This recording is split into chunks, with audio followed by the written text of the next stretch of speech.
안녕하세요. M군입니다. 기초반 스터디를 매달 진행하고 있습니다. 저는 1회에 초대되어 오프닝을 맡았는데 그 부분을 편집해서 올립니다. 저는 지금 온라인 판매로 돈을 많이 버는 분들도 모두 월 100만원 순수익부터 시작했다고 생각합니다. 그래서 월 100만원을 못 버는 이유와 그걸 깰 수 있는 내용을 담았습니다. 보시고 많이 시도해서 전업이거나 부업인 분들도 꼭 월 100만원은 넘겨보셨으면 합니다. 안녕하세요. 반갑습니다. M군입니다. 저는 그 1번에 대한 부분을 여러분들이 좀 많이 생각을 하셔야 된다고 생각하거든요.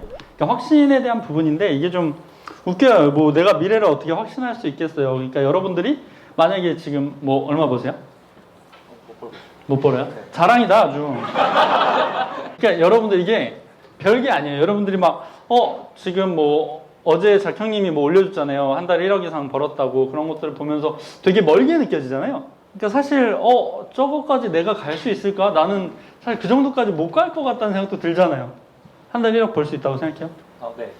진짜? 왜 어떤 근거에서 그런 허황된 꿈을 어떤 근거가 있어요? 본인에 대해서? 다른 분들도 하는데 나라고 못하겠냐 약간. 뭐 손흥민은 EPL 가는데 우린 못 갔잖아. 그러니까 그게 여기서 나만의 기준이 있어야 된다는 거예요. 저는 과거에 이런 거를 해봤기 때문입니다 라고 뭔가가 얘기가 나올 수 있어야 제가 봤을 때는 그거에 대해서 스스로 솔직히 말해서 이러고 집에 가도 내가 한 달에 진짜 1억을 벌 수 있게 그게 잘 안 와닿는단 말이죠. 와닿게 하려면 나만의 근거가 필요해요. 만약에 여기 앉아 계신 분과 친구들 6명이 똑같이 학교 생활을 보냈어요. 근데 걔네들이 나보다 좀 못하다는 생각이 들어. 근데 걔네들이 다 1억씩 벌고 있어. 그러면 자신감 들지 않겠어요? 그런 게 필요하다고. 근데 우리는 대부분 이런 것들이 남들이 어떤 고생과 어떤 삶을 살았는지 잘 모르기 때문에 그냥 근거 없이 그냥 본인의 비현실적인 낙천만 바탕이 돼요. 그게 저는 긍정이라고 생각 안 해요. 그냥 조금 회피형 성향들이 굉장히 낙천적인 경우가 많아요. 저는 그런 걸 말하는 게 아니라 내가 이때까지 이런 걸 해왔기 때문에 난 이렇게 할 수 있다는 거거든요. 그러니까 그 확신은 사실은 비교해서 나오기보다는 내가 나의 한계를 깼던 경험들이 쌓이면 되는 것 같아요. 뭐 예를 들어서 저 같은 경우는 좀 약간 과학적인 게 있어요. 스스로에. 몸이 되게 아프면 이 아픈 상태에서 내가 조금 더 할 수 있는 부분을 뛰어넘고 싶어요. 신기록을. 예를 들어서 뭐 이런 거죠. 여러분들이 코로나가 한때 되게 유행이었잖아요. 그래서 코로나를 걸렸는데 코로나 걸렸는데 쉬는 사람, 코로나 걸렸는데도 일하는 사람, 코로나 걸렸는데 더 많은 성과를 내는 사람. 누가 앞으로 1억을 더 달성하기 좋을까요? 그럼 이 셋 중에 여러분들은 어디에서 거는 사람들이에요? 아프면 어떡하죠 우리는? 그게 다 패턴이라는 거죠.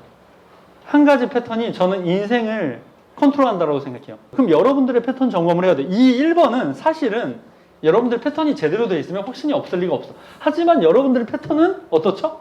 엉망진창이에요. 이게 뭐 좋든 나쁘든 내 패턴을 보고 점검할 수 있는 게 통찰 1단계예요. 제가 아까 예시 들었잖아. 아팠을 때 어떤 행동을 하냐. 혹은 여러분들이 뭐 여러 가지 패턴이 있을 수 있겠죠. 그냥 뭐가 있을까요? 맨날 일어나는 패턴. 일어났는데 좀 졸려. 이럴 때 어떤 패턴 발동돼요? 눈을 조용히 감는다. 1번. 2번. 5분만 더 잔다. 이게 되게 별거 아닌 패턴 같은데 저는 하루의 주도권이 여기서 시작된다고 생각해요. 우리가 많은 주도권을 뺏기면서 살아왔잖아요. 솔직히 저도 그렇고 학교 다니라고 해서 다니고 군대 가라고 해서 가고 뭐 회사 다니라고 해서 그거 준비하고 이랬단 말이죠. 내가 주도권 있게 뭘 한 적이 거의 없어요. 여러분들은 지금 어떠냐는 거죠. 여러분들 주도권이 있냐. 아침에 일어나는 거 하나랑 또 어떤 주도권이 있어요? 여러분 배고프면 어떻게 해요? 냉장고를 연다. 저는 그렇게 생각해요. 배고플 때 그 배고픈 상황까지도 이용할 수 있는 사람들은 주도권이라고 생각해요. 그러니까 배고파서 뭔가 생존 본능이 발동된 것 같으면 저는 딱 타임라인 데드라인 걸고 나서 이거 2시간 안에 끝내야 먹는다. 실제로 저는 배달시켜놓고 그냥 버린 경우가 꽤 많아요. 데드라인 못 지켜서. 그러니까 밖에 국밥이 와 있어요. 이제 요즘 비대면으로 놓고 가잖아요. 그냥 놓고 갔는데 저는 이걸 안 끝내면 못 먹는 거예요. 2, 30분 안에 못 끝내면. 그래서 못 끝내서 안 먹어요. 여러분들 비효율적이라고 생각하겠죠. 그러면 그래도 앵무님 먹어야죠 시켰는데. 아니 여러분들이 약속 안 지키는 게 훨씬 비효율적이죠. 그렇게 해서 그냥 나 먹는 건 먹어야지 뭐 먹고 살자고 하는 일인데 이렇게 양보한 게 수천 가지일 텐데 어떻게 확신이 있겠습니까? 본인 자체를 못 믿는다니까. 여러분들 여기서 사업을 같이 누군가와 한다면 여러분들이 1억씩 투자해서 같이 한다면 누구랑 하고 싶으세요? 여기서? 패턴이 잘 잡힌 사람이랑 하고 싶겠죠. 저 진짜 열심히 합니다 하고 맨날 자고 연락 안 돼. 그 사람이랑 하고 싶습니까? 그러니까 확신이 없다는 거는 내가 내 패턴과 내 삶의 그 과정이 믿음직스럽지 못하다는 얘기죠. 1번은. 여러분들 이때까지 다 약속을 지키고 다 이뤄냈으면 1번이 혁신이 없을 리가 없어요. 하지만 그런 사람들은 이미 돈도 많이 벌고 사회적 지위가 높았겠죠. 대부분 90% 이상, 95% 이상, 99% 이상은 다 스스로한테 거짓말을 하고 살아갑니다. 결국에 이거는 패턴 교정이 필요하다는 거예요, 1번은. 근데 그 패턴 교정이 작지만 여러분들이 아시겠지만 여러분들이랑 관성이 너무 세서 그걸 하나하나 바꾸는 게 쉽지 않다는 거. 보통이 아니라는 걸 아실 거예요. 자, 우리가 굉장히 열심히 일을 하고 있습니다. 근데 내가 원래 좋아하던 여자인 친구한테 연락이 왔어요. 오늘 술 먹자. 어떻게 하세요? 몇 시? 그건 주도권이 있는 게 아니죠. 그러니까 저는 항상 여러분들이 결정했으면 좋겠어요. 그런 상황에서. 나 오늘 이거 끝내기로 해가지고 오늘 좀 어려운데 다음 주 시간 돼? 안 되면 뭐 어쩔 수 없고. 그렇게 하면 여러분들이 이제 뭐 그렇게 생각할 수 있죠. 그럼 나는 도태되고 막 다 부정당하고 다 혼자만 남게 되면 그렇게 되더라도 여러분들이 주도권 있는 게 낫죠. 휘둘려서 비위 맞추면서 억지로 그런 자리에 가는 것보다. 여러분들이 지금부터 그런 거를 가져야 되는 시간이에요. 아니면 1번은 해결이 안 됩니다. 여러분들이 망가진 패턴을 보는데 여러분들을 믿을 수 있겠어요? 1억을 투자해서 여러분들 자신과 스스로 일하고 싶겠어요? 안 하고 싶지? 그냥 앵무님한테 투자할래요. 그게 더 나을 것 같아요. 패턴이 갖춰지고 믿을 만한 사람한테 투자하고 싶은 거죠. 근데 그게 본인이 아니라는 게 되게 슬픈 거죠. 그거를 교정해 나가는 게 전 되게 중요하다고 생각하고요. 2번이 얘기하기 좀 불편한 얘기인데 저는 2번에 대해서 고민하는 분들이 되게 많을 거라 생각해요. 왜냐면 여러분들이 구하는 첫 번째 알들은 다 별로일 거거든. 그리고 여러분들보다 싸게 파는 데도 있을 거고. 그래서 이 부분을 어떻게 맞춰야 되나. 근데 저는 이 양심이란 게 여러분들이 가짜 양심이라고 생각해요. 그러니까 그 오징어 게임의 이정재 같은 양심을 여러분들이 갖고 있는 거죠. 엄마는 시장에서 물건 팔다가 그냥 힘들어서 돌아가시고 내 아내는 내 쓰레기 같은 패턴 때문에 떠나고 자식도 돈 없어서 그냥 그쪽에 뺏기고 이래도 나는 양심적으로 살아가야 돼. 이런 말도 안 되는 우선순위도 안 맞춰져 있는 양심이란 거를 갖고 있으니 내 삶이 올바르게 진행될 리가 없죠. 저는 그렇게 생각해요. 여러분들 뭐 샀는지 한번 물어볼게요. 최근에 뭐 샀어요? 저거 뭐예요? 레모네이드? 오렌지 주스 샀어요. 이거 원가 얼마일까요? 한번 높이 들어주세요. 네. 두 손으로 들 필요는 없고요. 네, 이거 얼마인지 아세요? 원가? 500원 넘을까요? 500원 안 넘을 가능성이 높아요. 얼마 주고 샀죠? 4,000원 주고 샀거든요. 근데 여기에는 여러 가지 필요하잖아요. 임대료나 인건비나 이런 것들. 포함해도 이게 4,000원보다 원가가 비쌀까요? 무조건 쌀 거야. 그리고 능력 있는 사람일수록 이걸 더 비싸게 팔죠. 우리가 이제 막 그 휴양지나 이런 데 가면 이거 12,000원, 18,000원까지 팔아요. 그럼 그거는 원가가 7,000원, 8,000원이어서 그런가요? 아니요. 많이 팔 수 있으니까. 그렇게라도 사니까. 이 근처에는 이렇게 경치 좋은 카페가 없으니까. 그러면 자본주의라는 것 자체가 내가 내 능력이 되는 대로 최대치로 파는 게 이 룰이란 말이죠. 근데 돈을 못 모은 사람들은 그러면 안 되라는 생각을 기본적으로 갖고 있다고요. 왜? 관점이 소비자 관점이니까. 내가 소비자로 당해왔던 거를 먼저 생각하니까. 근데 우리가 돈을 많이 벌기 위해서 판매자로 온 건데도 아직도 소비자 개념으로 머릿속에 들어있는 거죠. 그러니까 여러분들이 생각하는 이 양심이라는 거는 사실 잘못된 개념인 거죠. 우선순위가 안 맞는. 그러니까 누구 관점에서 양심이 있냐. 그게. 그럼 과연 이제 인류 표본의 그런 완전 공통화된 그런 양심이 기준이 있는 게 있냐. 뭐 사람을 죽이면 안 된다 정도? 그것도 근데 이제 어떤 식인 문화에서는 아닐 수도 있겠죠. 그러니까 이게 누군가가 자기들이 유리하게 만들어 놓은 이 양심과 도덕과 그리고 법이라는 그 체계를 피지배인들은 그냥 받아들였던 거죠. 왜냐면 우리가 그런 교육을 받았으니까. 저는 절대 그렇지 않다고 생각하고 이게 이제 저는 감정이나 그런 과정은 잘 모르고 결과로서 보면 자본주의의 많은 그 부자들이 다 이득을 정말 갈취하듯이 뺏어가지고 그렇게 만들었거든요. 여러분들 어렸을 때 실 기억나세요? 크리스마스 실? 네. 저 무조건 샀거든요. 왜냐면 저는 되게 모범생이었어요. 선생님이 하는 거 다 시킨 대로 하고. 근데 실 어떻게 돌아가는 건지 아십니까? 그거 거의 강매잖아요. 에서 하는 거죠. 그리고 집에서 뭐 날라오죠. 고지 영수증. 저희 엄마 그거 아직도 내세요. 그거 안 내도 되는 거잖아요. 근데 마치 그렇게 날라오니까 무조건 내야 되는 줄 알고. 삥 뜯는 거, 삥 뜯는 거.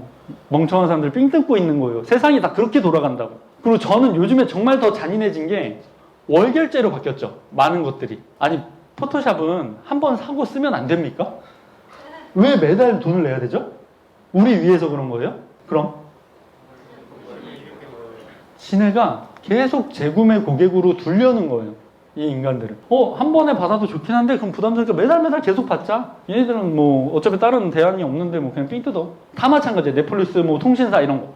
더 걔네들은 지능을 높게 해서 피지배인들을 계속 착취하고 삥 뜯고 있는데 우리는 나는 이거 귀지를 50원에 소싱했으니까 55원에 팔아야지. 딴 데서 2만 원에 팔고 저 나쁜 놈이야. 저렇게 살면 안 돼. 라고 생각하는 게 과연 여러분들의 양심인지 모르겠어요. 그거는 양심이 아니라 앞에 수식어 하나 붙일게요. 무지한 양심이라고. 그냥 무지하고 어리석어서 그런 착각을 하고 사는 거죠. 평생. 저는 그거를 깼으면 좋겠어요. 내 이득을 취한다. 어차피 자본주의에서는 다 각자의 이득이 상충돼가지고 그게 조절되는 거예요. 여러분들 빼고 모든 잘 파는 사람들이 그렇게 팔고 있는데 여러분들이 소신을 지킨다고 해서 이 시스템 안에서 여러분들이 바꿀 수 있는 게 있습니까? 아니면 우리가 진짜로 이 시스템을 무너뜨려야 돼, 자본주의를. 근데 그러기에는 우리가 더 나은 체계를 구상할 머리가 사실 안 되죠. 저 안 돼요. 모르겠어요. 이걸 어떻게 더 좋게 하는지. 한번 체제 실패가 있었잖아요. 공산주의가 좀 더 평등한 사회잖아요. 다 똑같이 놀아먹자, 이렇게 편차 있지 않게. 근데 그거는 현실성이 없는 체제였던 거죠. 저는 여러분들이 이거에 매몰돼서 괴롭거나 이렇게 하지 않았으면 좋겠어요. 우리가 착취당한 거에 10분의 1만큼만 하면 여러분들이 이미 어느 정도의 목표를 다 달성할 거라고 생각합니다. 그래서 그들의 방식을 여러분들이 어느 정도 보셨으면 좋겠어요. 그리고 관점도 다방면에서 좀 바라보는 시야가 생겼으면 좋겠고. 근데 저는 이 셋 중에 가장 많은 퍼센테이지가 3번이라고 생각을 해요. 그리고 저 역시도 제가 가장 더디게 성장한 이유가 1번도 아니고 2번도 아니고 3번이라고 생각해요. 그냥 안 하거나 하기 싫어서. 이게 제가 뭐 부자를 많이 알진 않는데요. 몇 명 아는 사람들의 패턴을 저는 분석하는 걸 좋아해요. 형들 만나서 형 뭐 어제 뭐 했어요? 막 이런 걸 물어보는데 하루에 100%를 다 자기 일에 쏟을 수 있는 사람은 없습니다. 아무리 성장해도. 그러니까 쓸데없는 잉여 시간이 항상 있어요. 그 잉여 에너지가 있어요. 그래서 이거는 여러분들이 이걸 100% 내가 해결하겠다가 아니라 어느 정도 타협을 해야 되는 것 같아요, 본인한테. 이거는 뭐 24시간을 다 어차피 할 수 없고 자는 시간 빼고 해야 되고, 그리고 그 나머지 시간도 100% 에너지를 다 쏟진 못해요. 이게 확실한 얘기예요. 여러분들도 저도. 그러면 그거를 어떻게 그 나머지 시간까지도 일에 도움이 되게끔 좀 잉여 에너지를 쓸까? 그런 게 좀 더 중요하죠. 그리고 게으르고 나태한 거는 누구나 똑같습니다. 그러니까 저는 이게 뭐 게으르다고 해서 돈을 못 벌거나 엄청 부지런하다고 해서 돈을 잘 벌거나는 아니라고 생각해요. 효율적으로 4시간에 충실하게 데드라인을 잘 지키냐가 더 중요한 거죠. 여기 부지런한 사람이 있어요? 무조건 아침에 일찍 일어나 이런 습관된 사람도 있던데. 그런 사람들이 오히려 제가 봤을 때는 조금 시간을 효율적으로 못 썼기 때문에 이 자리에 앉아있다고 생각해요. 그 사람들이 갈 길이 훨씬 더 힘든 거죠. 오히려 저처럼 게으르고 나태한 사람들이 시간을 더 효율적으로 쓰고 싶으니까 더 결과는 잘 낼 수 있다고 생각을 합니다. 저는 이 세 가지를 여러분들이 항상 경계했으면 좋겠어요. 이 세 가지에서 내가 오늘 점수를 측정하는 거죠. 내가 쓸데없는 에너지를 많이 쓰고 있지 않나, 확신에 대해서 너무 불안해하고 그거에 에너지 쓰는 게 너무 크지 않나. 여러분들이 결국에 이거를 A란 거를 해야 되는데 A란 거를 함에 있어서 하고 싶다, 해야 된다, 계획한다의 90%의 에너지를 뺏겨요. 그냥 하면 되는데. 그러니까 그런 거에 에너지 안 뺏기게 1번을 하고, 그리고 양심에 대해서 여러분들이 스스로 그냥 회피용으로 양심을 쓰고 있진 않나 라는 생각을 좀 해봤으면 좋겠고요. 그리고 3번은 우리가 같이 계속 해나가야 될 약간 숙제니까 내 이런 게으르고 나태한 귀찮아하는 그런 습성을, 패턴을 조금씩 바꾸려는 시도가 있었으면 좋겠습니다. 그리고 사실 오늘은 기초반이잖아요. 그래서 저는 여러분들이 지금 여기서 어느 정도 쌓아나가는지가 되게 중요하다고 봐요. 왜냐면 제가 정말 많이 봤잖아요. 8년 동안 시즌으로 초반에 막 3, 4천 벌고 뭐 다시 못 벌고 이런 사람 진짜 많이 봤거든요. 그러니까 초반에 잘 되는 거를 진짜 경계해야 돼요, 이커머스에서. 여러분들 주변에 친구나 지인들 있으면 보세요. 초반에 터진 사람들이 계속 빌릴거릴 가능성이 되게 높아요. 왜냐면 그 정도 노력만 해도 이 정도가 나와야 된다고 생각하니까. 오히려 초반에 불운한 게 장기적으로는 되게 행운일 수 있어요. 내가 진짜 한 달에 5천 정도 벌 정도로 하고 있는데 한 달에 500밖에 못 벌어. 이게 너무 좋은 환경이에요. 그럼 다른 알이나 막 다른 플랫폼에 접근했을 때 팡팡 터지거든. 왜냐면 내가 괜찮은 거니까. 내가 내공이 쌓여 있으니까. 그러니까 여러분들이 통찰 1단계가 안 돼서 나라는 사람을 배제하고 내가 뭔가를 기술만 알면 번다고 생각하거든요. 그래서 너무 저는 그게 이해가 안 되는 게, 플래시 영화 보신 분 있으세요? 최근에 영화 나온 거. 그게 이제 되게 빨리 움직이는 초능력이에요. 근데 제가 그러면 여러분들한테 지금부터 다 이렇게 머릿속에 손을 대면서 플래시 기능을 줘요. 그럼 여기 다 똑같이 돈 벌까요? 이게 너무 웃긴 거죠. 초등학생한테 플래시 기능 주면 뭐 도둑질이나 하다가 잡히겠죠. 어디 덕 같은 데 걸려가지고. 그리고 누구는 되게 교묘하게 자기의 능력을 숨기면서 되게 삶을 더 안정적으로 가져갈 수 있고. 이게 사고력 차이잖아요. 그게 깜냥 차이잖아요. 그러니까 저는 이 온라인 돈 버는 능력을 전달을 하는데 그거를 받는 사람에 따라 다 다른 성과가 나오고, 오히려 이전 삶보다 돈은 버는데 안 좋아지는 사람들도 있다는 거죠. 그 초능력을 받은 것처럼. 그러면 여기서 1단계, 나는 어떻게 이런 능력을 받기 좋은 사람으로 바뀔 것인가 를 먼저 생각해야 된다는 거죠. 여러분들 그 플래시라고 하면 안 하다 할 수 있으니까 투명인간이 돼요. 여러분들이 투명 능력이 생겨. 그럼 어떻게 벌 건데? 여러분들이나 아니면 이미 부자나 누가 더 돈을 많이 벌 것 같은데요? 애플의 어떤 임직원이 투명인간 기능이 생겼어. 여러분들보다 돈 훨씬 많이 벌걸요? 그 능력 가지고. 그러면 내가 그런 능력을 잘 흡수할 수 있는 사람이 되게끔 1단계를 발동해야 된다고. 그거를 지금 2단계에서 최대한 캐파를 채워놓으라고요. 그 다음에 이제 외부에서 돈을 벌게 되면 우리 돈의 힘은 되게 강력해서 나를 돌아보기 어렵게 해요. 그냥 계속 시즌만. 시즌으로 1억 이상 버는 분이 있는데요. 돈을 잘 벌어요. 시즌으로만. 스테디 못해요. 그래서 항상 그분은 네임드들을 되게 존경하고 부러워요. 저분들 어떻게 평소에도 저렇게 잘 팔지? 그게 이제 시즌으로 1억 이상 벌고 2억 이상 벌고 이렇게 되다 보니까 지금도 되게 잘 팔리죠. 그거 지금 개수 되게 많이 나올 거예요. 아마. 네, 맞아요. 그거. 근데 그런 것들이 여러분들의 그 능력, 받아들일 수 있는 능력을 제한한다는 거예요. 여러분들도 돈에 휘둘립니다. 저도 그렇고. 그 지점이 안 된 게 우린 너무 행운이죠. 여기는 그렇게 잘 버는 분이 없잖아. 그리고 여긴 창피하지도 않잖아. 특강 같은 데는 특강 때 200억 이상 하는 분 왔고요. 100억 이상 하는 분 한 3분 정도 더 왔었어요. 그건 좀 창피하잖아. 그리고 솔직히 밖에서 여러분들 그런 분들과 대등하게 이야기할 수 있습니까? 직원 면접 아닌 이상? 근데 여기는 괜찮다고. 여기는 그냥 우리가 이제 뭐 에스파나 아니면 뭐 아이브 처음에 초등학교 중학교 때 연습생 시절 때는 동등하게 얘기하잖아요. 근데 여기에서도 아이브가 나오고 카리나가 나오고 그렇게 될 거라는 거죠. 100억 이상이 당연히 나오고 안 나온 적이 없으니까 이런 무리에서는 엔터톱에서 무조건 나왔으니까. 그러면 여러분들이 최대한 돈을 못 벌 때 돈에 휘둘리기 전에 최대한 내 능력치를 키워놓는 거. 그게 뭐냐? 저는 제가 가진 사고를 훔쳐가는 게 첫 번째라고 생각해요. 아니 귀한 돈을 내고 왜 안 훔쳐가는지 모르겠어. 저는 마치 누군가한테는 여러분들이 N분이 돼서 설명할 수 있어야 된다고 생각해요.